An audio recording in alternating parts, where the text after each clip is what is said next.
দেখো শাকের ঝোলটা হয়ে গেছে, বড়িটাও নরম হয়ে গেছে, সবজিগুলোও নরম হয়ে গেছে। এবার দিয়ে দেবো একটু পিঠালি।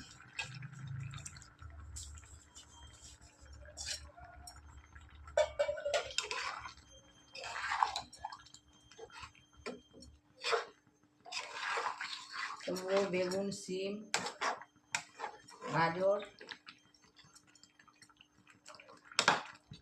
আলু। এবার দেখো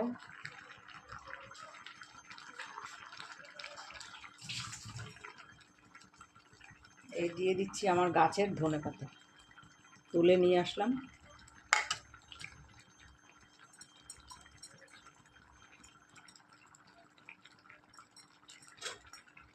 এটা দিয়ে এক থালা ভাত খাওয়া হয়ে যাবে, খেয়ে দেখবে।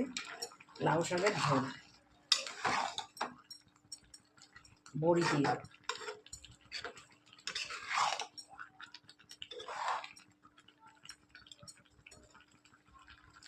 খেয়ে আমাকে কমেন্ট করে জানাবে। ভালো লাগলে একটা লাইক, কমেন্ট, সাবস্ক্রাইব করে দিও, শেয়ার করে দিও বন্ধুরা।